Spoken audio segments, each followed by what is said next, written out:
What's up, everyone? Welcome back to Tournament Tactics. It's NFL Week 14. It is an awesome week for tournament strategies.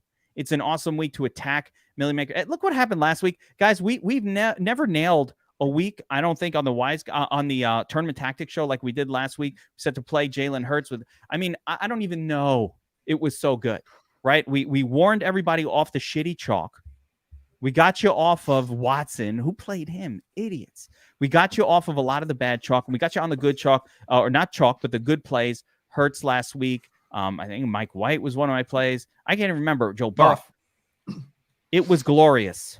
It was glorious. And look what happened with some of our subscribers. Look at that. This is the mini max. First place, second place, third place, fifth place, eighth place, 10th place, 15, 20. So many millions. I got blurred collisions. It's too many.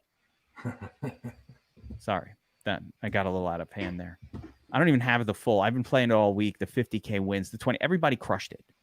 And we're going to do that again this week. So welcome back. It's good to have everybody with us. I've got Bobby Millions here with me, two-time DraftKings Millie Maker winner. I've got the Shark Lab himself. The Brain is what they call him. Burns 273 right below. We're going to go through the slate. We're gonna go through the best plays, and we're gonna make sense of it all here as we get going. So, guys, let's get right into this. And I wanted to bring up the chalkboard. Now, last week's chalkboard, it was so crazy I didn't believe it, but it turned out to be right. I could not understand who was the chalk and why. And there's some weird chalk on this chalkboard too. Like, what's the Lats Murray, really?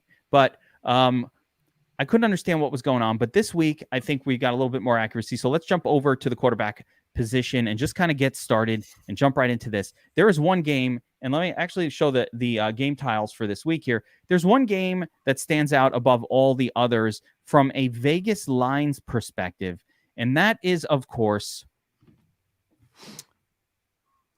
the Lions and the Vikings. Why is my brain not letting me see it? There it is. Lions at the Vikings, 52-point total, 2-point spread. Lions at home has been a thing. We've targeted Lions at home every single time because they keep them competitive. And this week they're finally favored, which is even better. But as you could see by the chalkboard, everybody seems to be aware of this, as Jared Goff is now officially and likely to be, and I believe this is how the slate will go down, the highest owned quarterback on the slate, the most likely guy that most people will play in cash games. And for good reason. He had a good week last week. He was actually a really, really great play last week. And we're kind of expecting more of the same. So how are we going to deal with the chalkiness of Goff other than just load up, stack him up, and don't worry about it? Burns, take it away. You just have to, with Goff, I'm just going to eat it. It's such a good spot for him at home against Minnesota. Minnesota's not that great of a passing defense in their secondary. I say eat it, load it up, stack them up with the Amon-Ra. If you feel like this game's going to be a back and forth game where it's going to lead to a lot of fantasy goodness like the Vegas lines are showcasing, run it back. You can run it back with Hawkinson. You can run it back with JJ. You can run it back with Thielen. Take your pick. This game is loaded. Don't forget, on the running back side, don't forget DeAndre Swift either.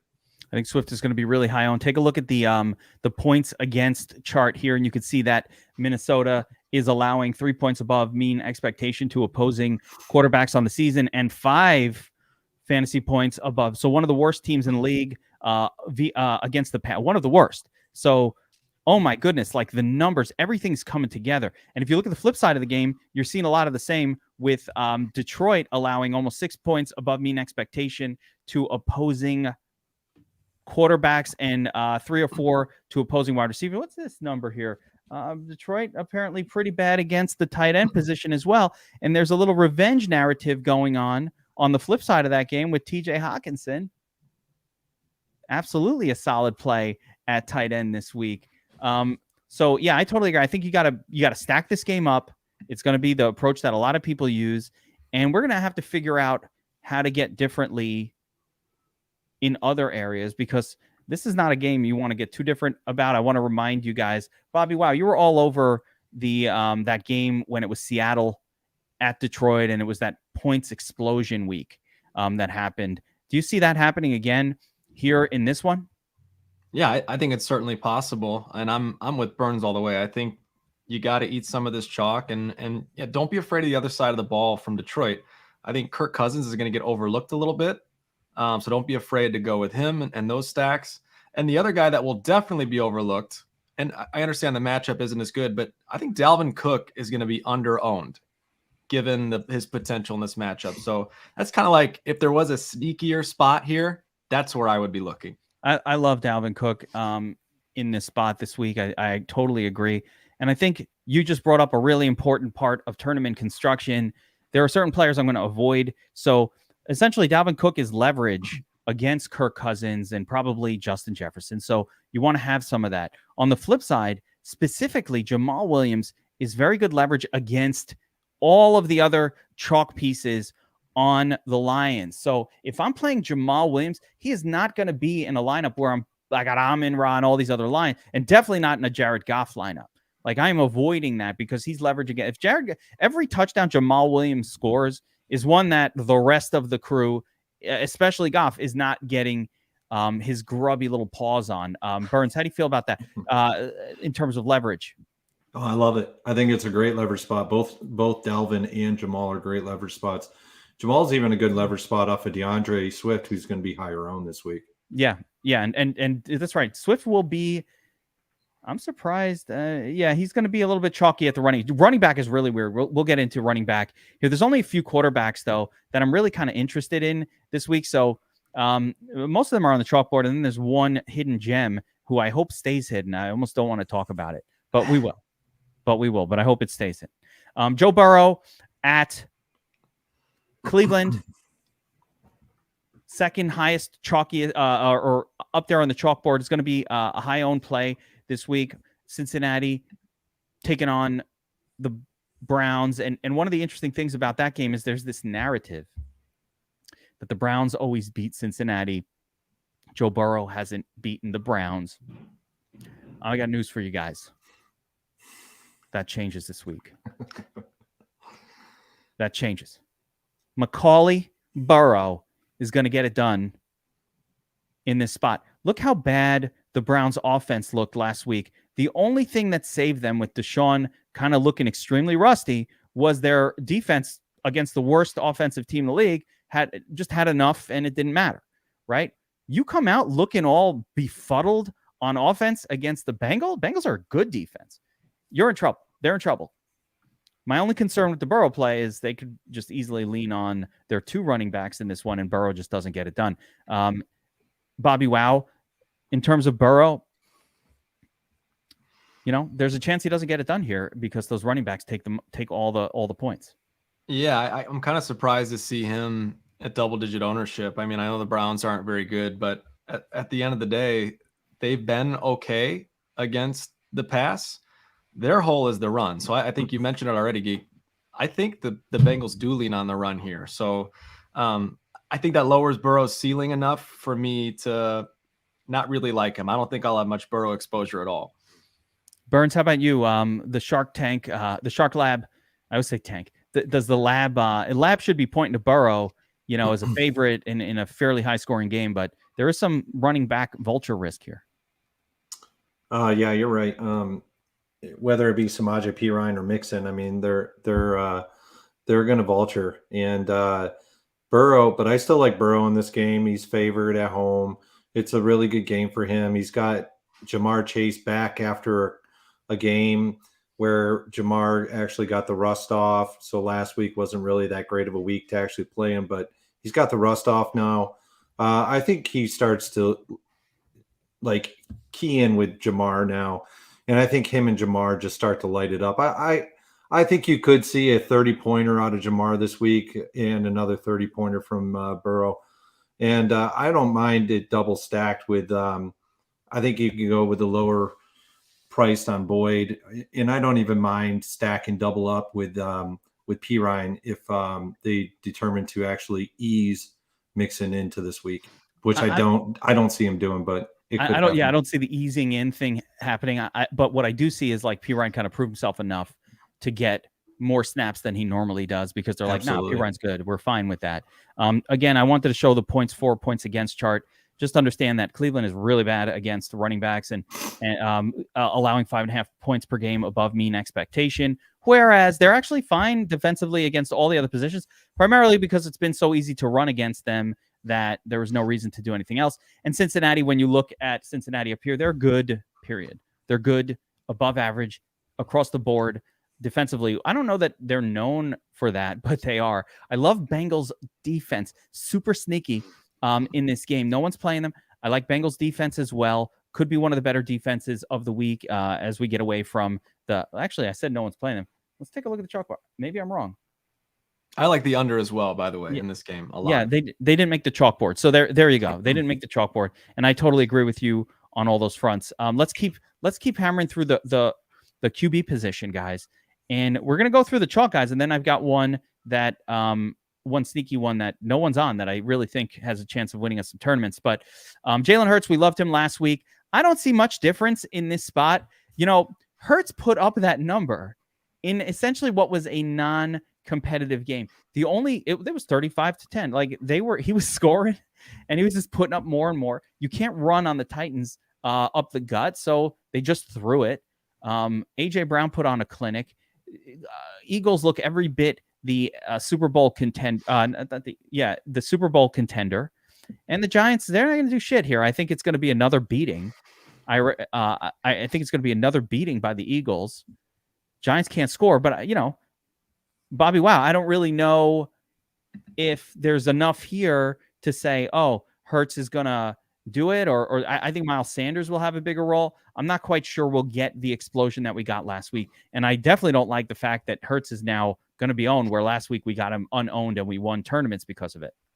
Yeah, I don't mind going back to Hurts. I think we've seen him excel in any sort of matchup this season. Low total matchups, decent defense matchups, non-competitive matchups. So I have no issues going back to Hurts. I think I'd be surprised if he ended up at that high owned, but his upside is just too high for me to ignore. Burns, how about you? I assume we all feel the same, that Hurts is, he's favored. Good play. Yeah, I like Hurts this week. I really don't mind going right back to the well with AJ Brown again. And if you feel like you can actually get Devonta Smith in there for a double stack, I mean, it could work again this week. It worked last week. It just wasn't the winning Millie combination. So double stacks were fire last week. Andrew's asking skinny or double. I think it depends on the situation. Double stacks were absolute fire though last week. And if you watch the week in review, and I strongly recommend that you do, if you just kind of play the QBs we talked about on this show in double stacks last week in the Dom station, and you did our normal set of settings, your first run with zero adjustment was third place in the Millie Maker. And how sick are you if you didn't do that? By the way, a lot of people did, because look what freaking happened. Now, a lot of our guys are playing in this mini max, but first place, second place, fourth place, fifth, those are different people. Those are not the same person. Those are different subscribers.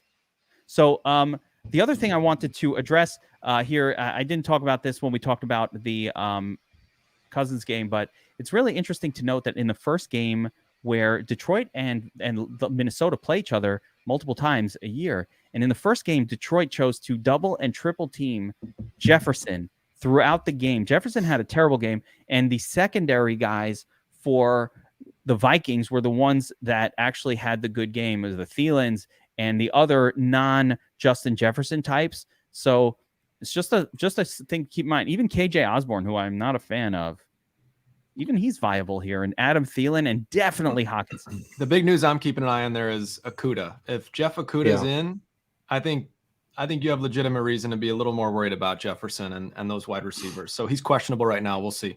Yeah, and more so just, divisional opponents. We've seen certain teams that know how to handle Devontae Adams as well. Like, they just know how to handle him because they know, hey, this team we got a double team. They have a game plan set in place, not this week, but from before the season ever started.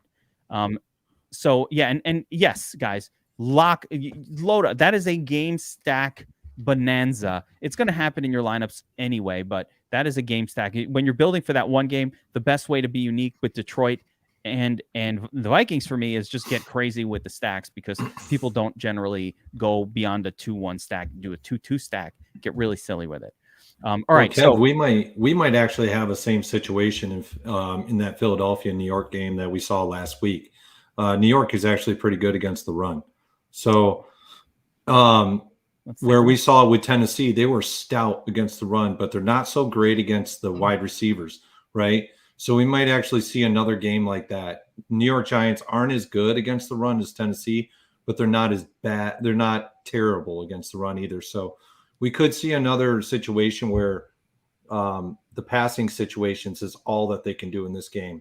100%. Here's again the points against sheet. This is the best, by the way, this is the best tool industry wide if you want to get a sense of how good a defense is, because this is not measured against the actual games. This is adjusted for average. So it basically assumes what would the average team do, and then these points are above or below average expectation, which is a much, much better and more realistic way to measure defense. And this shows you here that the Giants allow 1.35 points below mean expectation to opposing running backs. So they're slightly better than, they're better than average, right? They're a little more than better than average against. And another thing I'm going to mention about the Hurts before we move on to the next quarterback, guys, is you do not game stack this. There is nothing about Hurts that requires that the Giants are doing anything. So there is no need for a game stack here. If we got a game stack, we'll mention it. I wouldn't game stack that at all. It's just play the Eagles. Hurts to AJ Brown or Hurts to Smith. You don't need to game stack that. Or at least that's my opinion. I'm giving my opinion. All right, here's one that I really like. Geno Smitty. G Smitters. Seattle, right? They've got here's what I like about Geno here. Last week Geno smashed, but that's not why I like it, guys. I like it because Seattle doesn't have a running back to lean on, which means they're going to have to go back to early season Geno, that version that was thrown a lot. Burns, I see you nodding. Bobby, I see you nodding. This is like, normally I don't like to play Geno because when you have Kenny Walker, guy's dynamite. Can't fuck around. Like, they're going to give it to him. But now they got nothing at running back, so they're going to have to be throwing all day. I love Geno here. I think he's one of my favorite plays. Burns, does the Shark Lab love Geno as much as I do? Oh, yeah, we're in love with Geno this week. Geno is right on top of probably, he is in and around the same with Goff, Cousins. He just, this game just checks every single box and it checks it and double checks it. So it's a perfect play for DFS this week, and I like him on all formats. Yeah, I love it. And the double stacks as well. BobbyWow, when you're playing Geno this week, there's not that many players. So here's how I see the stacks going. Obviously, it's Metcalf, Lockett, and then Noah Fant. Yeah, he seems to be somewhat back. I mean, he's a little more involved last week, 16% of the targets. So absolutely, you need a cheaper guy. I love it. This is one where, for me, I would mix in a little bit of bringbacks as well. Although, again, I don't think it's necessary, but I definitely want to handcraft some Geno lineups with bringbacks. So I was just talking. I just did the Wise Guy show over on the Sharp app, which you guys got to check out. We are loaded with bets this week. That will be published a little later. I got dinner to go to. That'll be published about 11 o'clock when I can get through the editing. You got to check out the Wise Guys this week over on Sharp app, because we have incredible bets. I love the bets. And one of the sides we like, the Sharps are on Carolina. Now, I don't know why, but the Sharps are on Carolina. Look at Josiah in the green room is like, yeah, bitch. But the Sharps are on Carolina. Now, I don't know why, but that's what the betting Sharps are doing. They're betting the +4 on the Carolina side. There are some spots on Carolina that are interesting in bringbacks, DJ Moore and Donta Foreman. So, like, I don't mind actually setting up some game stacks. I'll probably handcraft those, though, because I don't want all of my Geno lineups to have to do that. But how do you feel about that, BobbyWow?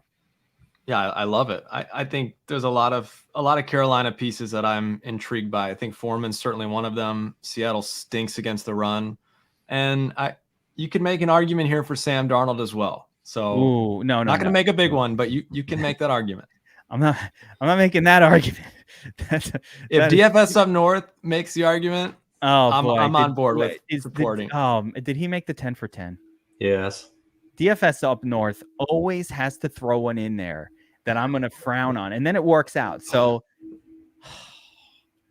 all right, Sam Darnold for Millie Maker glory this week. Oh, brutal. If he's doing it though, he'll have to run one in. And Chuba, I would definitely play Chuba, but Foreman is not out. He's in. Yeah, he's fine. But I would play. How much is Pat Mahomes? He's very expensive, and he's in a horrible matchup. We'll talk about him here real quick. He's 8,100, right?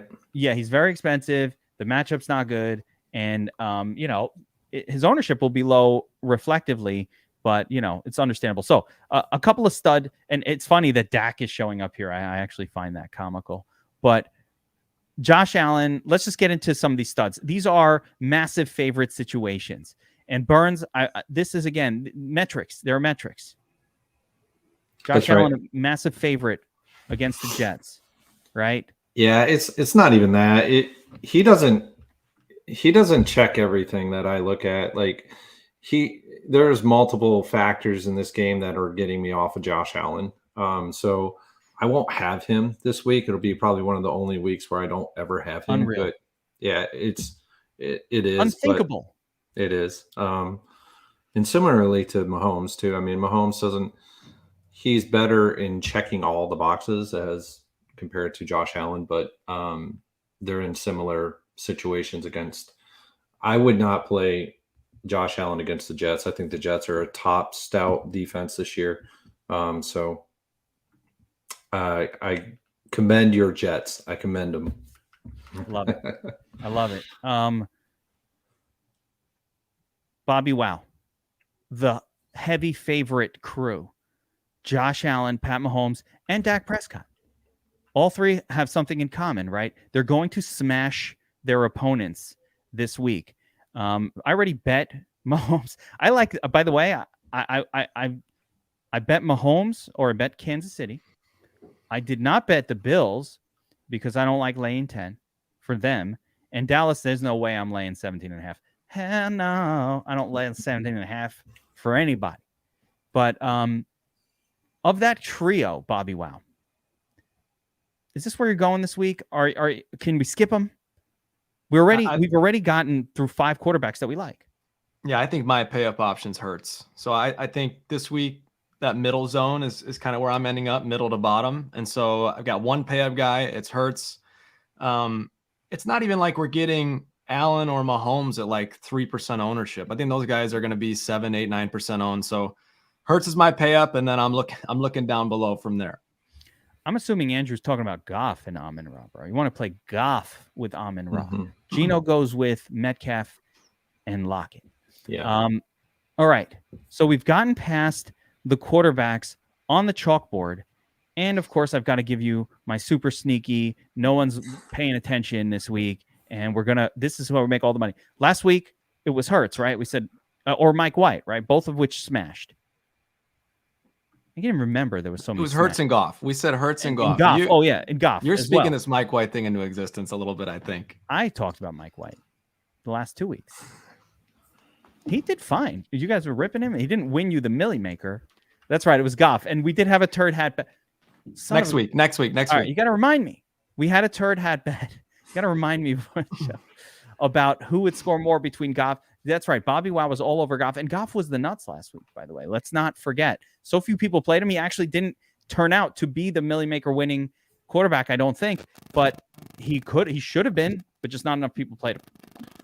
What do you think the sneaky play that you're going to divulge here, what do you think his final ownership is as we lock the slate? Under 5%. You think so? Yeah. I think 5%. He pushes 7. That could. I hope not. I think he pushes 7.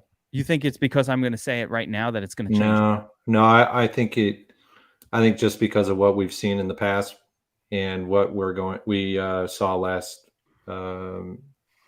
weekend. So you know what I mean? There's a lot of donkeys out there. I know. That only look at the game total and then to say, this is too low of a game total, I'm not going to play this guy. And that's right? that's what I was thinking too. That's what I'm saying. I think this is a miss. I think this is a miss one. I think Vegas might have missed this one. They did. I think so too. This is one of my favorite bets of the week, the over on now it's Baltimore team total rather than going for the whole 36.5, because you get Baltimore team total at about 17. And I'm just betting the over very comfortably. Going to bet the rent money on it. Little rent. This is a rent bet. Call it a rent bet. Going to pay for this month and next month's rent with this one. But Huntley last season. So let me explain what this guy Huntley is. Huntley is basically Lamar Jackson light, except he runs more and he's a better fantasy asset than what Lamar Jackson is today. So Huntley is much more likely to run 10 or 15 times in this game. Last week, and let me pull up Huntley here. Last week against, are you ready for this? Against Denver. Seemingly a good defensive team against the pass, right? People, It's hard to throw against Denver, right? Like you got to be really good to complete pass. This guy went 27 for 32. 84% completion rate. 16.6 fantasy points in a game. His team only scored 10 points in. I'm sorry, but Pittsburgh is not as good of a defense against it's not even close compared to Denver. So Tyler Huntley is my sneaky. I hope it's sneaky Burns. Me too. I really do. I hope that we don't affect ownership or that people don't wake up. I don't think they will, because the more and more I've been paying attention, especially this year. Remember, you notice, guys, how we've seen these weird ownerships? And we're like, are these guys watching? What I think is going on is the DFS wars have been won by exclusively what I would call like stat bros. So at this point, like if the game total isn't there, or if there's something, I think that's where the field is going to, and they're ignoring these low total games, which is probably not the worst thing to do. But last year, Huntley, somebody mentioned Huntley Andrews. Yeah, that's the yes. That is BobbyWow. Yeah, you guys saw we posted in my Discord channel, premium Discord, by the way, DFS Army VIPs. If you're watching this and you're not in our premium Discord, that's part of what your package is. You should definitely be in there. That is where a lot of our strategy and a lot of what we do, the most of what we do, goes on. It's where our community is. So every day, guys, you won't believe it.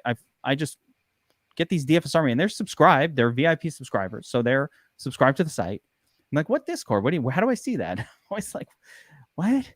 You got to get in the Discord, guys. And if you don't know how to get in there, ask or there's a little button on the top of the DFS Army website right here that says, wait, let me put that on screen here. I'm going to show you in case you missed it. This right there, that's our Discord. If you're subscribed to DFS Army, this will get you into our premium Discord. But even if you're not, you can get into our public Discord where we have a lot of stuff going on as well. So make sure you check out our Discord, join it. We have a free Discord, and then there's a premium one. It all syncs up with your DFS Army subscription. With that being said, in my channel, we were talking about Andrews totals with Huntley. It was 15 targets, 13. Like the targets were crazy. Burns, is Andrews like a slam dunk? He's going to be so low owned. Yeah, I had a good portion of him last week too. He just was in a good spot again last week, and this week I think he's even in a better spot. So I think this is your load up spot if you want to go above Hawkinson this week. This is the spot. BobbyWow. What would BobbyWow do in this circumstance? I can't even find Andrews on the chalkboard. His ownership is going to be so low. Yeah, there's like 2, maybe 3 tight ends that I have exposure to this weekend. by far, Mark Andrews is the highest for me. I love that he's a discount off Kelsey, a significant discount. And I love that Kelsey's way higher owned. So I think the Huntley Andrews stack is beautiful. It'll be one of my highest stacks of the weekend. And I love it, just like you guys. Yeah, no one's on. I'm going to answer these questions, guys. So no, if you're an NFL only subscriber, you can access our premium Discord. We have a really interesting little bot that will let you into my channel and the NFL based channels and nothing else. So yes, you are. And how do you know if you're in our premium Discord? Very simple. If you don't have it, if you don't see it, my channel under NFL Geek's channel, then you're not in the premium. You will know if you're in the premium. There's a million channels. The public one has like 8 channels, right? So if you don't see my channel under NFL, you are not in our premium. You've got to sync it up. Use this button up here to sync up your account. Really important. Really important. So anywho, yeah, I love Mark Andrews this week, guys. I just think you're going to get him at 3%. And he was great with this quarterback.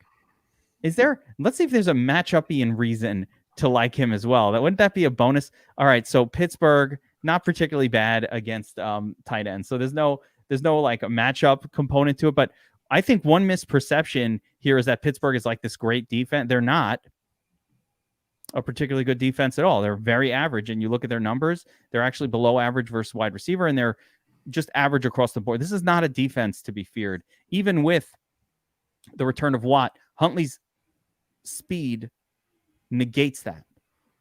You want to rush him with one guy, he's gone. Like that doesn't work against this type of quarterback more often than not. So I love it, guys. Let's move on and let's continue on through. We got to talk about the running back. This is the weirdest week for running back. It's so thin. I'm seeing names. Running back is really thin this week, guys, and I think this is going to be where tournaments are won and lost. It really. I'm just going to bring it up. Let me bring up the whole group rather than even looking at the chalkboard because. And Geek, while you're bringing that up, I want to give one more sneaky guy quarterback wise. Oh, don't sleep on Trevor Lawrence this week. T-Law. He was banged up a little bit. He's healthy now. Says he feels good. Very juicy matchup, and he will go unknown as well. I have a ton of him and Huntley. I like it. I didn't. You know what? I was sleeping on Trevor Lawrence up until just now. But you know what? For the same reasons we liked Hurts last week, Tennessee is absolutely god awful against. And he's so easy to stack. Zay Jones, Christian Kirk, move on. Or definitely Christian one of those Kirk. guys. Yeah. Yep. Burns. What does the Shark Lab say about Lawrence? And are there any other quarterbacks that I missed? Like that was hubris of me to not ask. So. Yeah, are there any other quarterbacks that I missed? No, you're right, BobbyWow. No, I like it. I like BobbyWow's pick there. I don't think we need to go much further than that. You already brought up Darnold. Darnold checks the boxes against Seattle. Seattle's not a good defense.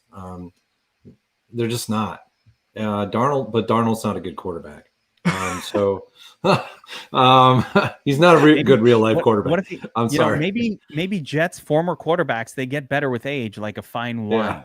Yeah. Like Geno Smith, it took like 8 years in the league, but now he's good. Darnold, right? Give him 2 or 3 more years, he's going to be good. But I think at 5.2K, like I don't know, he needs 20.4 points, 20.6, somewhere in that range to make value. So, I think Darnold, but. One lineup with Darnold if you want to try it, but otherwise no more. And I like Lawrence, and I will be heavy on Huntley this week. So yeah, and I think we all kind of agree. And just popping back over to this, that I'm not really gonna concern myself with making sure I get Dak lineups going in a 17-point favorite. I don't really feel like I need to pay top dollar for Mahomes or Allen in that matchup against Denver, and the Josh Allen matchup against the Jets as well, paying top dollar and then paying for Stephon Diggs. They need to smash. It doesn't just work if they have a good game at that price. They have to have like a mind-blowing game, which just it does not seem in the cards for any of those guys. So we were able to get off some chalk. We're able to get on some low-owned plays. Now, we got to talk about running back because this is where the money's going to be made. I know it. Do not play Brock Purdy. No, there is no love for Big Cock Brock. Other than the fact, my God, that's right.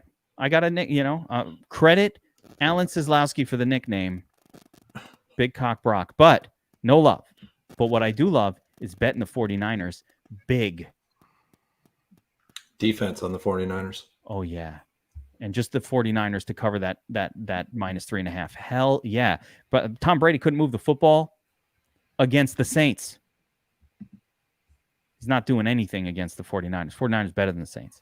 All right. We don't have a lot of salary to spend this week. It's challenging. And the running back situation is as thin as I can remember it.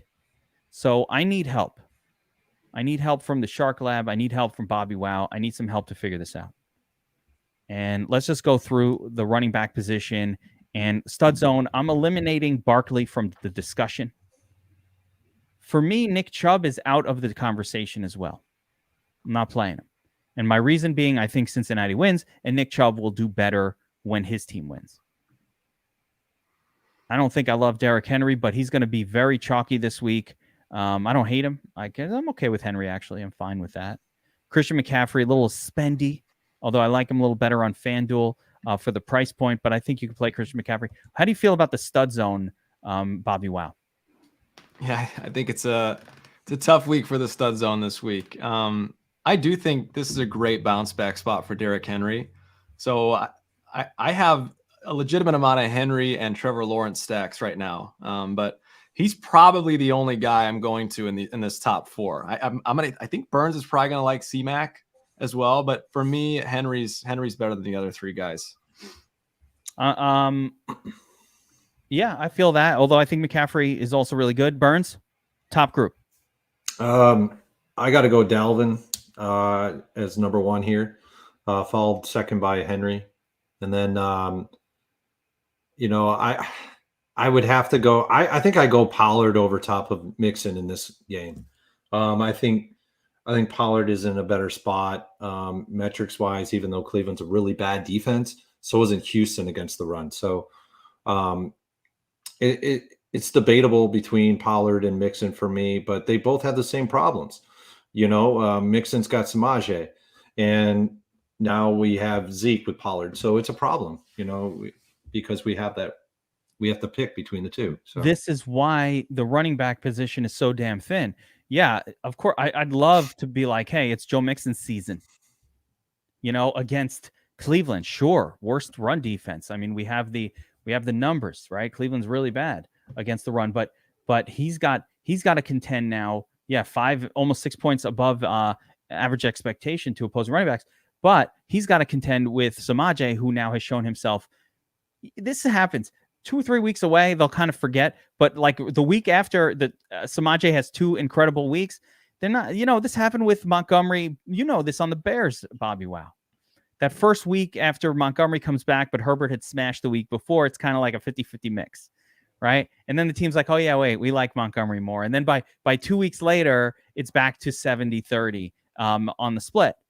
I think we're going to see the exact same scenario go down with the Bengals, where like for the next couple of weeks, they'll kind of reward Samaje with more touches than usual, which kind of negates or reduces Mixon's viability. And between Mixon having to deal with Samaje and like Burns just said, and Pollard and Zeke in the smash running back matchup of the century, but there's 2 of them, with Zeke likely to get more touches, it makes this whole zone a little bit curious. Yeah, it's interesting. I do think I've got some interest in Zeke. If this feels like a game where they get down to the goal line and Zeke pounds 2 touchdowns in, ends up 50, 60 yards rushing, I think that's very realistic. So, yeah, I do kind of like Zeke at that price. But I'm with you, Geek. I'm on board with everything you said. Yeah, Zeke, I don't mind him. I definitely don't mind Zeke. I would be shocked if Zeke doesn't score a touchdown. Like, let's bet that prop. They're 17-point favorites. They're going to hand it to Zeke, and he's going to smash one in. Pollard will probably get one, too. I don't know that the upside is huge for either guy, though. A lot of people in the chat are like, I love Pollard, I love Zeke, I love Zeke, I love Pollard. I like them both, but are we getting a 30 Burns out of either of these guys? Do we have a shot at 30 fantasy points? I mean, with the spread, it kind of looks that way, but realistically, who knows? It's tough because they split. God, I wish it was just one of them because this would be a smash spot. But man, it's so tough. I'm telling you right now, and for the people watching, this is the challenge for today. The challenge for the comments, because I already know this is where the trouble is going to be. Just being able to identify the trouble doesn't mean we can navigate it properly, but I could feel where the trouble is, and the trouble's at running back this week. So for the commenters and the watchers, I want you to hit me with your 2 nuts running back plays, and don't pick the 2 most expensive. It's on a points per dollar basis, motherfuckers. So, Christian McCaffrey and Derrick Henry. Yeah, good luck fitting them in the lineup together. By the way, the wide receiver position is so sexy up top. The last thing you want to do is pay for expensive running backs. So get me 2 running backs, no more than one of them as a expensive one, that are going to be in the nuts lineup. If you get this right, I will give you a free month of DFS Army VIP subscription. And if you're a part of DFS Army, I will give you a free month of Sharp App Pro. Let me know if you get this right, and I follow it and I win the million. I give you a little piece of that too. So I told you I read every comment, especially the mean ones.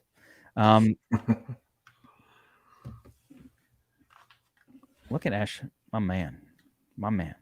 All right, so continuing on. So we still have not identified running backs to load up on. Let's get down. I think you're getting closer. Yeah, let's get down a little bit lower in price. And there's some sneaky ones here, and there's a bit of a core play. So I think for me, I'm going to let you know, my goal is, because I think running back is a veritable plethora of landmines and disasters waiting to happen. I'm trying to pay down, and I want to hang in this zone here if I can. So one of my favorites now, I think Jamal Williams is a viable play and really excellent leverage off of pretty much the Detroit passing offense. But I do love Swift. Swift stepped up his role last week. 14 carries, 6 targets. Swift is like my favorite running back of the week, guys. I hate to say it, but I mean, how do you feel about Swift? He's my favorite. He's the guy I like the most. I love him. He got that bump last week. As long as that trend continues, and there's no reason to think it won't, he should smash. I'm right in line with you guys. I think Swift is the man. He is my favorite running back this week. All salaries. Yeah, there's a lot of agreement going on here. It's that game. I want to target this game across the board as much as I can. Anyway, I love 6 targets to a running back. I love 6 targets to a running back that costs $5,800 because I'm happy when a wide receiver gets 6 or 7 targets at this salary level. I don't know that the touchdowns are going to be all over the place, but I also don't know that we need more than, like, if he gets me the 21 he got last week, I'm accepting it. I'm good with it. Yes. So there are some other running backs, though, in this zone. So let's talk about the middling salary zone. I'm going to throw some names out. By the way, Fournette's got the Q tag. He has not been practicing. He didn't look good. He's fat and old and mm-hmm. They still love to throw to him, like, no matter what he looked like. But White looks fresher. He looks better. But in this zone, Najee Harris is somebody that I've been thinking about. Like, who wants to play Najee Harris? But yet, I got to be hanging out in this. Let me get some bargain going on the running back position so I could play some of these studly wide receivers. That's what my feeling is for the slate.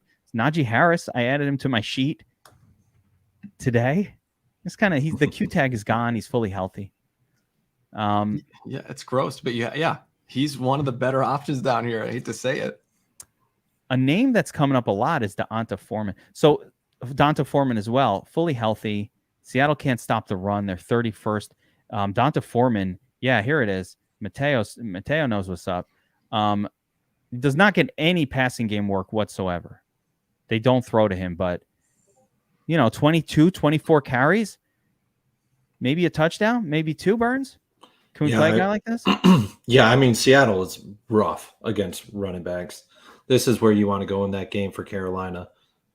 Foreman is a very good play in this game. Lauren Lynch says Swift and Foreman. I love it. So let's bring in Josiah for a second here. Dante Foreman, man. Oh, he's on the mute. Don't tell me of a good time, Geek, man. You guys started talking about it, and honestly, I wasn't really on it, but I am on the hype train now, and I feel like I'm setting myself up for disappointment, but whatever. Just a little bit. All right, man. Get in the background. Get back in the production room. He could have been on the show. There's no his sound and everything sounds good to me. So yeah, I mean, I think this is a zone we want to hang out in. I got one. Do we know the situation of the Baltimore running backs? What's going on in there? Is J.K. Dobbins coming back this week? Is he healthy fully? It's a stink fest over there. I know it's a stink fest, but I was just wondering. He might get some carries. Kenyon Drake still in the mix. Gus Edwards in the mix. I don't know. Okay. That's not a scene I want to go to. I'd rather play like a Pacheco. BobbyWow, anybody else in this zone? Isaiah Pacheco? How about Cook from the Bills? There's a couple guys. I do have James Cook on my list. He's intriguing as a punt. And again, I think these guys are all 15 percenters, 15, 20 percenters down here. James Cook is one for me. You mentioned Foreman. I think Latz Murray checks some boxes for me this week as well. Really cheap, lots of volume, decent matchup. And then one other guy that I'm genuinely intrigued by is Travis Homer. If DJ Dallas has to sit, Travis Homer would be the only healthy running back that's currently on the depth chart. He came back to practice today, caught a touchdown pass last week. That would be a really cheap way to get some exposure to that game. I think we could call it like Seattle starting running back. If we knew who that was, it would be so much more helpful. I cannot believe that lying Pete Carroll, anything he tells you, take it with a grain of salt.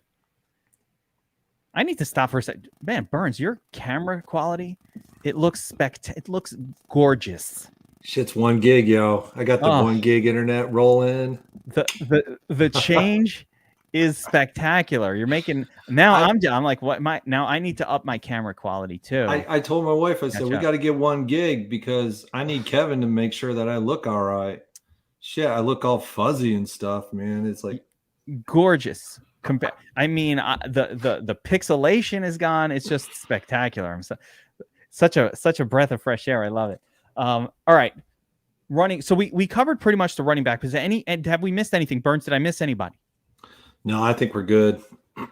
Not good, but get it right. I think we're good on who we covered, but I don't know, man. It's going to be tough this week on running backs.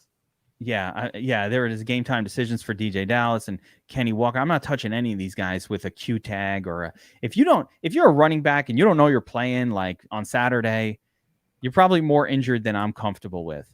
Of course, Josh Jacobs puts up like 50 when he comes in a game time decision lately, but should I change like everything I've done in DFS for the last 10 years because that happened once? I don't know. All right, let's talk wide receiver a little bit. We have a little time here, and we're getting to it. So talking about the wide receiver position, one of the things I mentioned before, it's super top heavy. Like you kind of want to play a lot of these pay up options, and it just jumps right off the screen at you when you kind of look at the first like group, the first 10 or 15 wide receivers on the DraftKings scrims. Justin Jefferson, $9K. Can we afford it? Look how much more expensive Justin Jefferson is than everybody else. Like, he's 700 above Diggs and a full 1,000 above Chase and Amon-Ra. So I like them all. I'd love to play Jefferson. I'd love to play Diggs. I'd love to play AJ Brown, Jamar Chase, Amon-Ra.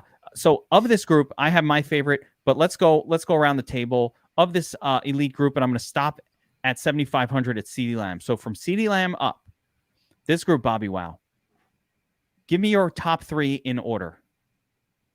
It's Amon-Ra, Jefferson, and Brown. And it's not close. Like those 3 guys are the only guys I'm using of those 5. The only ones. Burns. Amon-Ra, of course. I'll be using Jamar. I'll also be using Brown and then Jefferson. So yeah, for me, just the clear cut, my favorite of them all is Amon-Ra, and all the rest are a distant second. The rest of them for me are stacked with quarterback plays. I can't afford 2 of this type of wide receiver in a lineup generally, period. So if I'm not in a stack, I'm probably going to defer to Amon-Ra for the most part. Chase is only for me with Burrow lineups, and AJ Brown, I really like him with Hurts, and Stephon Diggs, with Allen, if I play much Allen, not super excited. Justin Jefferson's a great play, but I do have that thing in my mind that this guy was fully handled by Detroit in the first game that they played. Only 3 receptions. This is the worst game of the year. Because Detroit knew, I don't think you could know that Justin Jefferson, you could try to double team. That's not always going to work, but Detroit built a whole game plan around basically stopping Justin Jefferson. So, a little buyer beware there, but I love him too. So it'd be Amon-Ra, Jefferson in that order, and then Brown, BobbyWow. I think we're on the exact same page. And then I don't mind a little Chase, but it's not a priority spend up for me. CeeDee Lamb did not make my list this week. I don't think the team needs him. So let's talk about this next group. And I want to hear you. I'm going to give you kind of my takes on these guys, and you guys give me a little bit of like your take. So in the middling salary range, I look at DK Metcalf. That's a play with Geno play, as is Lockett. I just kind of want to pair these guys up with Lockett. So I'm probably not going to have too much of them just floating. I don't like Godwin. I don't like Tampa at all. Higgins, again, just a Burrow play for me, which leaves Christian Kirk as kind of the guy I like in this zone as a standalone play. I like Christian Kirk. I love Kirk. He's one of my favorite plays. I can't believe he's below double-digit ownership here. I think he's one of the best wide receiver plays on the slate. Before we get too far down, though, I want to mention one more guy. Yes, the Bucs have not been good at all, but there's a misperception about the 49ers. Their passing defense is below average. It's not as good as everyone thinks it is. And Chris Godwin, again, last week got 13 targets. This guy is involved. He gets a ton of volume, and he is going to be 5% owned, I think, or less even. So don't sleep on Chris Godwin. Really tough matchup. Brady's looked like crap, but he's getting like 12 to 15 targets a game, and that's enough for me. He's been doing that all year. And really not necessarily delivering against this sort of salary, except for that one game. So, yeah, the volume should be there. But, man, that's $6,700 price tag for a guy who has one game over 17 fantasy points.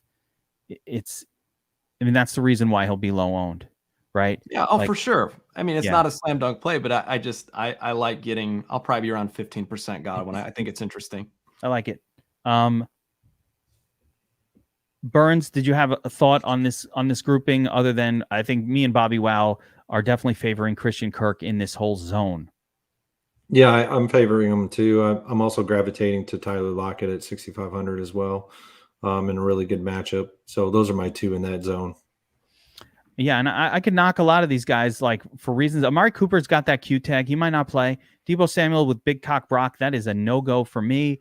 Garrett Wilson, I kind of don't hate Garrett Wilson either. Mike effing White. You can get it done even in a bad matchup. So I don't hate Garrett Wilson. I will have some Garrett Wilson. You cannot have a Garrett Wilson. All right, let's move down into sort of the next layer of the next 10 plays here. Zone. And let's do the same exercise again, guys. Of this grouping here, and I'll go top to bottom all the way down to Pickens. Any plays that you particularly like, BobbyWow, and why? Oh, man. You're going to not like this one, but I am really intrigued by DJ Moore. I think he's been heating up as of late. He's got back-to-back 100-yard games, I believe. At least one touchdown in there. And I think Sam Darnold should help him. I don't think it should hurt him. So I think he's kind of finding his groove again, and Sam Darnold coming back in, I have some interest. So DJ Moore is one of those intriguing guys for me. He's going to be chalky, but 5,500, I like it a lot. And then in terms of anyone following that, Cortland Sutton moves the needle a little bit for me. Cortland Sutton's out this week. Oh, he's out? Yeah, which brings up Jerry Jeudy. Jerry Jeudy. Yeah. Jerry Jeudy moves the needle for me. Yes. Then I love the Broncos pass catchers. I don't even mind some Kendall Hinton now that Sutton's ruled out. We'll get to him later though. So Jeudy and DJ Moore are probably my favorite in this range. I'm seeing a lot of agreement, Burns, on DJ Moore is a good play. I wanted to mention about Sam Darnold, my fresh nickname for him, Samwise the Scared. Oh shit. Not the ghost. Thank you. Thank you. I'll be here all week. And as far as last week, did DJ Moore go bananas? No, but that was Denver. This is Seattle. This is not the same defense. Last week, to do anything against Denver was impressive. Seattle's a whole different ball game. And if you like Sam Darnold at all, you got to love DJ Moore in this spot. They don't throw to anybody else really. And Jerry Jeudy with no Cortland Sutton. Burns, what do you say in this zone? I got to go to the bottom of the zone and go Pickens too. In addition to Jerry Jeudy and DJ Moore this week, I think Pickens. I think a lot of people will kind of look over him at this range because he is at 5K. He's kind of in between the 5 to 4K, and some people just skip over to that $5,000 price point. And I think he could go a little bit lower owned because of it, but he's in a good matchup, and I really think that he actually outshines Deontay Johnson in this game. I love the Pickens call. Listen, I think it's a great GPP play. He's got the squeaky wheel narrative. He complained about targets. I like when wide receivers do that. I don't think, there's this thought that quarterback will like, oh, how dare you fucking complain? I'm not throwing at you. That is not how sports works. If you've ever been on a team, that's not how it goes. Yeah, it goes the opposite, where the quarterback's like, oh shit, I don't want to this is my guy. I need him happy. He's taking care of me. I got to take care of him. So a quarterback is more likely to reward a wide receiver, which is why they do it, right? Like the diva wide receiver gets rewarded. There's a reason why wide receivers are that way, because when they do that, the quarterback isn't like, oh, no, fuck you. No, it goes the opposite. The quarterback's like, all right, shit, I don't want George Pickens being mad at me. He's going to be my guy. It's me and him for life. We're bosom buddies. Yeah, especially because Pickett and him are both rookies, and they're going to be together for a long time. That's what I'm saying. Bosom they buddies. Want that relationship. So Deontay Johnson, he could be a guy that can be gone, next year, and then Pickett's like, oh, well, I should have put that rapport in with Pickens instead of Deontay. Yeah, both rookies at the same time. These two guys are thinking our careers are going to be tied together. So you want to keep your guys happy. BobbyWow, remember that show Bosom Buddies with Tom Hanks? And you don't know it? I know it. You know it, Burns? Oh yeah. It was I like show. Tom Hanks. Tom Hanks. There was this other dude. I don't remember his name, but and they dressed as women to get into an apartment that only allowed women to live there.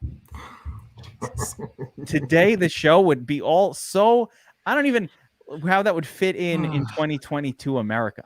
But this was from the 70s or the 80s. It was an 80s show. There's so many reasons why I don't even want to talk about that. Any other plays, Burns, in this zone that are interesting? I mean, I think we're all on Jerry Jeudy. We all like it. I like DJ Moore. I'm all on board with that. I'm not really. And Pickens, is it Tyler Boyd with no Hayden Hurst? I mean, yeah, you could go that route. If you wanted to double stack Burrow with Jamar Chase, you could go with Boyd. Don't hate it. He's just not seeing the volume though that we want to see out of a WR, but he is the WR3. So, it's Did you see that drop last week? Yeah, it's like Brady. You drop the ball, he doesn't like you that much going into the next game. It's kind of with Burrow. He's like, drop city. I don't like you the next game. So my 7-year-old nephew was catching passes that looked exactly like that at Thanksgiving when we went to throw the football around. That kid was 7. Love it. Like the same pass, same velocity, over the shoulder, like perfect catch, all hands. And that kid's 7. The hell happened here? Crazy. Is Mixon good chalk? I'm going to say no. I think that's a tough one. I like Mixon, but I don't want to, I'm on paper. He is on paper. Yeah, he's a fine play, but if he's going to be the chalk, I don't think he's a better play than so many other, like there's so many other plays that are similar. If one's chalkier, by the way, let me mention this because we have time constraints, but if you want to understand about ownership leverage, I made a video called Leveraging Ownership in DFS, and it's very simple, and it's a very simple explanation as to why two players of similar salary, of similar projection, even if one is projected a little bit higher than the other, ownership is much more important than the actual projection. So if I can get a player at 5% ownership and you could get a player at 30% ownership, and my guy is a point or two projected below, I'm making the plus EV play every time. And it does not matter if your guy goes off, because when the chalk player goes off and you have him, your lineup doesn't even go up. It's in the same spot. You're like, oh, wow, he went off and I didn't do shit. That's how it goes. Leveraging ownership is how you win at DFS and how you win money.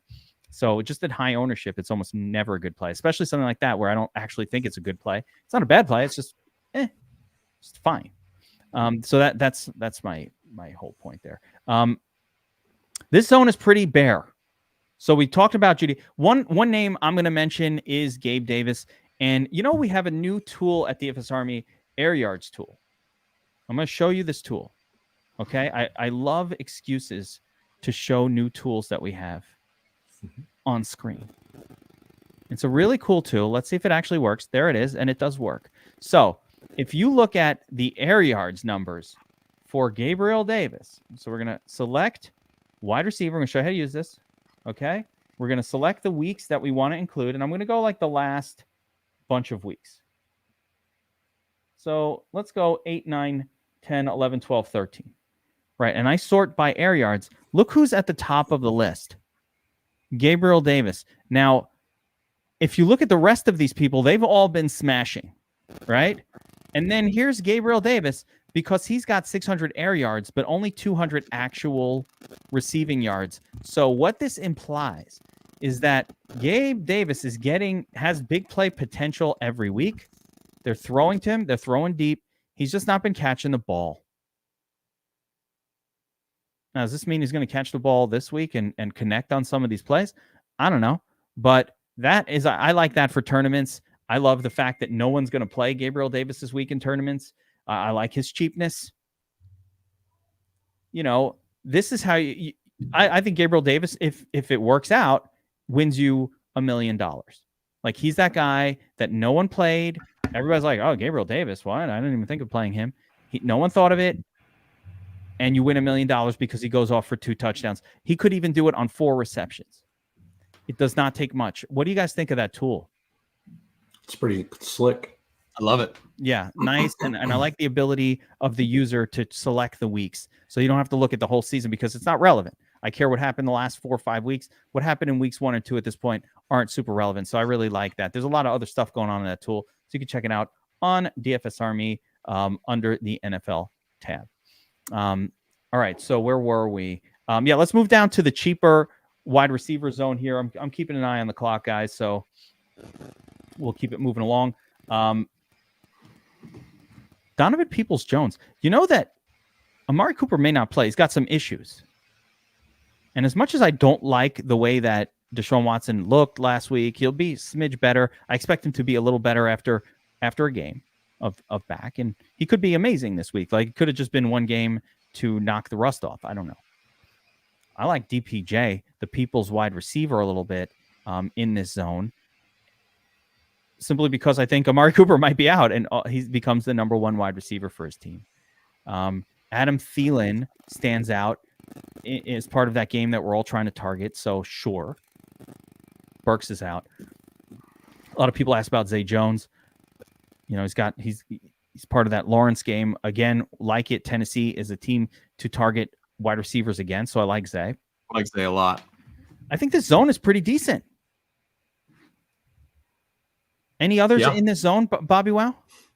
Did you mention DJ Chark? I don't even see him. Is my eyes not seeing? Where is DJ Shark? He's down below. He's down here. I love DJ. Oh, there he is. Okay, yeah, I love Shark. Shark, he's my highest star play in the zone. So he's a 4-star play on my cheat sheet this week. He's my favorite of the group. Love him too. Okay. Yeah, absolute favorite by far. So if I'm paying down at wide receiver, DJ Shark is where I'm starting. He's got all those. He got. I think it was. 6 targets, 5 receptions. This is about what you can expect. He came back from injury. I think 6 or 7 targets is about what to expect here.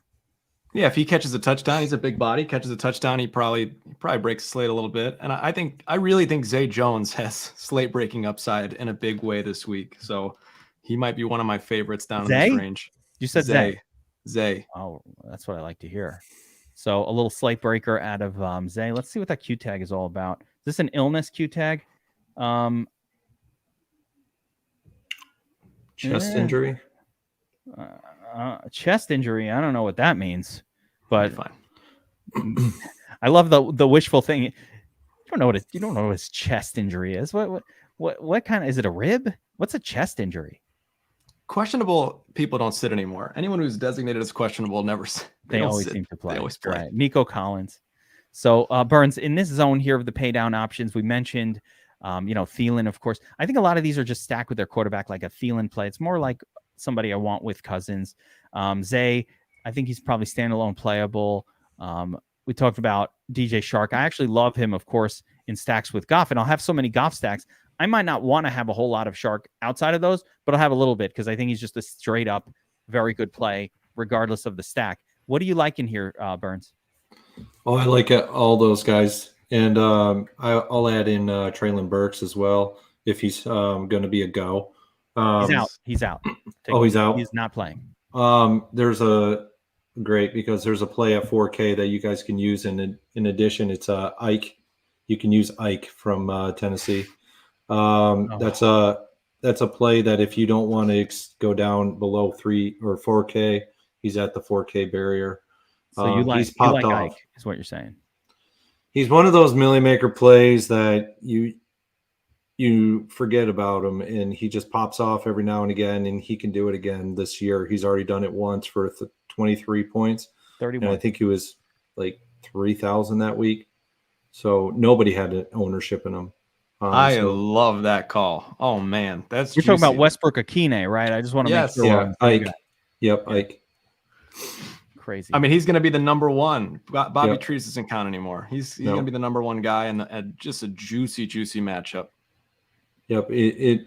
When you said Traylon Burks is out, I've been going back and forth between Burks and Ike all week long, like with how I want to go about with this build on Tennessee, because this is the only part of this game that actually, I get it. King Henry's going to be great, but I think they beat or they get with Jacksonville through the air as well. So I think Ike has got the ability to get him there. I love that call. The only thing I'm going to add in here, the only players that we haven't mentioned in this zone that I'm going to add, because I love the icon. He will be added to my player pool. I was not on it. So thank you, Burns. That's awesome. I'm going to add in the 2 wide receivers for Baltimore. I already like Huntley. So I'm just going to add in both Duvernay and Demarcus Robinson as interesting to stack with their quarterback plays. I don't see clicking on their names as standalone plays, but I don't mind either one in combination with Tyler Huntley. Duvernay had a pretty good week last week. I mean, both of these guys did because 6 for 6. Okay. Demarcus Robinson, 7 of 8. Okay. All right. Right. Like I'm telling you, I think Tyler Huntley's a better thrower than Lamar Jackson might be. I'm sorry. Oh, don't hate me. Don't at me. Stay out of my DMs. I'm just saying. Dude went 27 for 32. Lamar Jackson hasn't done that in his career. All right. I'm not making that argument, but I kind of am. Any super punts that we're interested in before we move on and try to get a really quick overview of the tight end position? At the tight end position, I think it's really easy. Well, no, stick around. Any super punt wide receivers, sub 4K wide receivers at all? I have one. I've got a couple. Yeah. I think we already mentioned this one because Sutton's out. Hinton would be one. Yeah. And I think you guys were probably going to mention him. So, and you might be able to go to Osborne in the Minnesota game too. So that's pretty much it. BobbyWow. With those years, Geek, because I got one more. The super punt of the slate. Min Price. Nice. Don't puke on the screen. Philip Dorsett. They don't have anybody. What? Brandon Nick- Cooks out. Nico Collins ruled out. Yeah. Philip Nico's Dorset's been gonna ruled be the out? number one guy. Yep. That's and why everybody will go. Chris Everybody will go Moore. to Moore. I don't like any of it. Min Price. I mean, What I'll about have 10% at Min Price. He lets you fit some fun stuff. Can we just use Chris Moore at 3,400 instead? Yeah, scroll down. I mean, Dorsett has had better weeks This year? this year. He's had two better weeks. I think Dorsett at Min Price, if he gets you 12, 13 points, that'll be good enough. It would be good enough. And yeah. Same production. 13. He's in a couple games. Yeah. I don't know. He's got the same stat line as Chris Moore, is all I'm saying. Yeah, it's pretty similar. A really thin play. But you're hoping for some garbage time goodness right there. I think I would prefer Kendall Hinton of all of them. Yeah, I think Hinton's for sure in the best spot to succeed. Just Yeah. talking big time tournament punt. That's all. Cool. All right, let's talk a little tight end now. And actually, let's take a look at the chalkboard first, because I kind of want to see where the chalk is at this position group and see like if we like the chalk or we don't like it. I'm already seeing some chalk I don't like. I don't think this will be how it goes down. But, I mean, Greg Dulcich going to be the highest owned tight end on the slate. That's interesting. I feel like we keep saying this and then it ends up happening. It does end up happening with Yeah. Dulcich. Yeah, I think he actually will be, especially with Courtland Sutton out. I actually think that will happen. I like Dulcich, but like, I don't like him. Yeah. I don't think he's like. I don't think he's gonna. I don't like him. Like, oh, I think Dulcich is gonna put up 21. I think he'll probably get 6 targets and he might get us to 12 fantasy points in this one, and that'll be fine. I think paying up for Travis Kelce is dangerous. I don't think I'm doing it. Agreed. I don't have the salary for it. I've already tried to make lineups, and paying $7,600 for your tight end is death. Yeah, I can't get above Andrews this week. My love for Andrews also harms Kelce. Kelsey's great. It's just hard to pay that much. TJ Hawkinson, though, I do like the Hawkinson play. I don't know why I would want to play any other tight ends who are similar in price to Hawkinson, because Hawkinson is in such a better situation. So this trio right here, Freiermuth, Schultz, Hawkinson, like I'm just going to default to Hawkinson every time. BobbyWow, what do you say? I fully agree. I've got 4 tight ends I'm playing this week. That's it. All right, who is your 4-pack? Mark Andrews, TJ Hawkinson, Greg Dulcich, and Austin Hooper. Those Going are the 4 Hoops. guys I'm running with. Yep. What about Chig? Hold on. I need to go to the... Hold on. I don't want to say it wrong. I'm going to say Chig Okongwu. I said it wrong. He literally tweeted this out. I retweeted the correct pronunciation, and now I forgot again. Okonakwo? Okon. I don't know. Okongwu. I can't do it. Okonkwo. There you go. Nailed it. Yeah. I like him too. I think he's interchangeable with Austin Hooper. He's making me not want to play Hooper. This is the problem. I know where you're going with it. They're lacking receiving options, but I think I'd rather go Chig over Hoops. That's fair. I don't hate it. Yeah. Maybe I'm playing 5. Who do you like? Who are your 4, Burns? Obviously, Who's the Shark Lab love? we're all over Andrews. We're all over Hawk this week.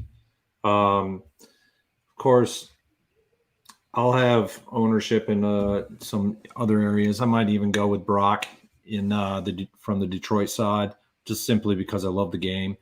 So I'll have some Brock ownership, and I'm not even talking about anything exceeding 5%. So whatever that is. And then, haven't quite gotten to all my tight ends yet. So I'm probably going to be with Fant as well. So I like Fant this week as well. Yeah, Noah Fant. It's all these games. I use those kind of players. A lot of people mentioning Hawkinson. He's probably probably a build around piece, right? He's going to be a large part of these stacks I build around that game. Fant will be a big part of, like, if I'm trying to stack Geno with 2, you can't have only Geno with Lockett and Metcalf. Like, I need a third person in that mix. And so that's where a Noah Fant comes in. It's interesting, BobbyWow. Austin Hooper showed up on the chalkboard. Mm-hmm. Yeah, it is interesting. I mean, at the end of the day, the Titans, they run a lot of 2 tight end sets. I want to say like maybe even more than 50% of the time they've got 2 tight ends on the field. They run 2 tight end sets, I think, more than most. So that's why I think Hoop and Chig are both in play. Yeah, viable, and they both can cheap. get it done. And again, the lack of Treylon Burks means they got to throw it to someone else, and that, that's the Westbrook Akine play. But also any of these tight ends, they got to throw it to someone. If they're staying in the game, they got to have someone to throw to. I don't love tight end this week in terms of like I would say David Njoku is playable. He's fully healthy, by the way. That Q tag is gone. So if you need to play Njoku, that's fine. Below that level, I don't have a whole lot. So yeah, I think Chig is the ultimate super punt. 2,700 allows you to do a lot in your lineup, and he's popped off a couple times. And at 2,700, you see people win Millie Maker. Shark Lab question. I bet if you look back, you'll see you could probably win the Millie Maker with a 3K tight end as long as they get like 7 to 12, that zone. Like, I feel like I've seen those type of scores at tight end in Millie Maker winning lineups. Yep. Yeah, like it doesn't absolutely have to be like a 25. If you pay cheap enough, you can miss at tight end and still have a decent showing in a tournament.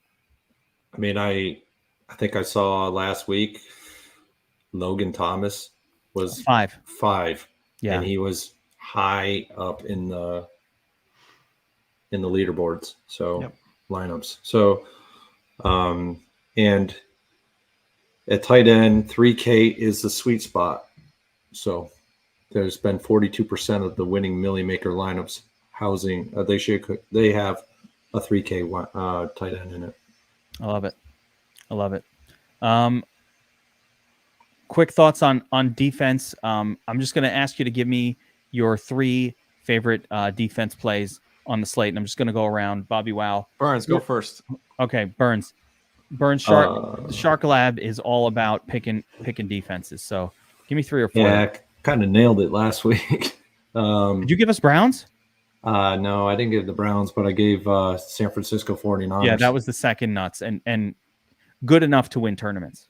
Yeah, the Niners were they were popping so much off my model. I was just like, it has to happen. Are they popping again? Yeah, they are. They're popping real big time. So my top 3, and I'm not going in the 2K range. I don't think the 2K range is going to provide any fantasy goodness at the defense. Now watch it do it. So like I said, San Francisco is my number 1. 1A, 1B is Dallas Cowboys, and 1C. This is how close these guys are.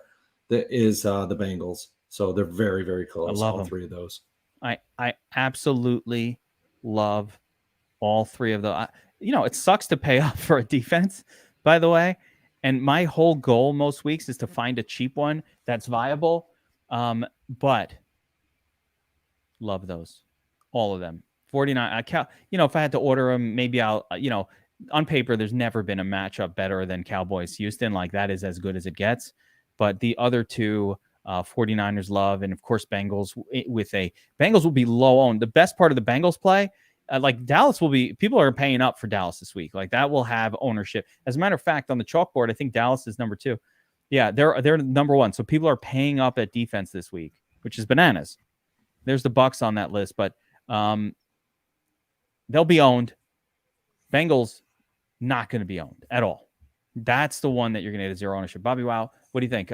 It's tough to follow that up because there aren't that many viable defenses. I think those 3 or 4 are the best ones on the slate.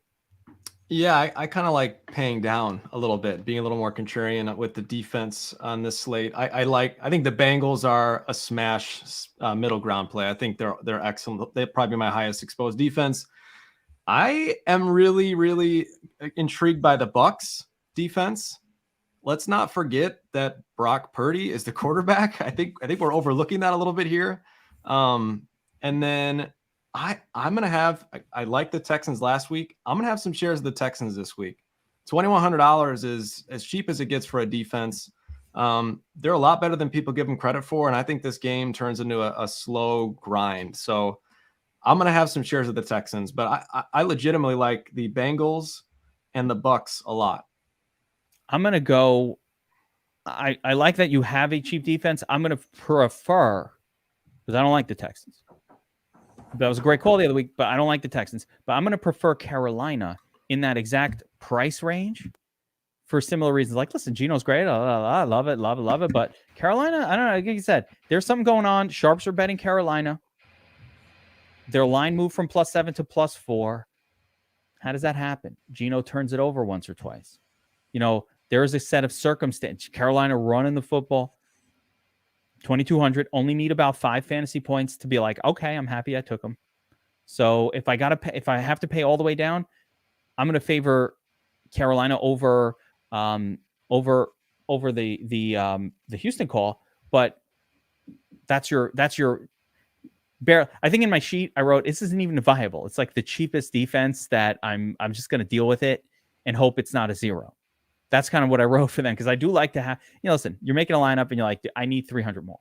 I need it. And it's like the only place you can get it from is a defense.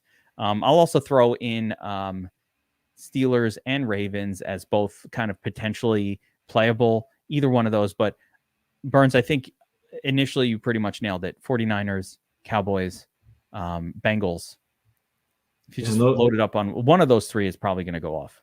And those 3 are like really, really tight for me. Like, that's why I did 1A, B, C. Yeah, no, and I like that. Especially, like I said, the Bengals, technically you should default to Bengals because they're by far the lowest owned of that group. I like it. All right, let's wrap it up there, guys. Another great one. I'm super excited about this week. Again, in the comments, I want you to get me the 2. I just need 2 running backs that are in the nuts lineup. And if you can get it right, we're gonna give you a free month of DFS Army VIP. If you're already in DFS Army, we'll give you a free month of Sharp App VIP. If you're not in DFS Army right now, you want to check it out. You don't try to win that battle for the 2 nuts running backs. That's a big ask. Go get signed up right now. Promo code Geek gets you 10% off VIP at $69.99 a month. It gets you all of our tools, part of the community in our premium Discord, all that good stuff. You saw the new Air Yards tool. We've added some features to the Dom station as well, the optimizer this week, that I'll go over when I do my lineup construction build and some other things as the week goes on. But yeah, I love it. But you guys got to put it in the real comments. The live stream, I can't see these after the fact. They just disappear. So come back, rewatch, and put those comments in on the rewatch when it's not live so we can see them. And yeah, that'll do it for this one. Good luck this week, everyone. I'll be back on Saturday afternoon, DFS Army VIP only for the Players Club. Blue Moon's up. We're going to drink some Blue Moons. We're going to make some lineups, do all that good stuff. Saturday night, I'll be doing a Dom Station live stream build. So anybody in DFS Army who wants to learn how to use the optimizer, how I use it, and want to learn how to mass multi-enter the way I do, you can follow along with me as I start to set up my lineups for the week, ask questions in real time. The live streams are awesome for those of you who join. So that'll be Saturday evening. Can't promise time. It's usually like 9, 8, 7, 10. I don't know. My wife really controls that kind of Saturday evenings, out of my control. Sorry.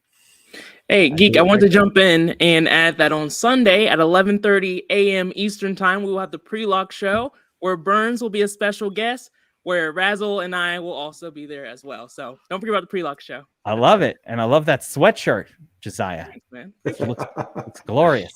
All right. That's going to do it for Tournament Tactics NFL Week 14. We'll see you guys next time. Take care, everybody.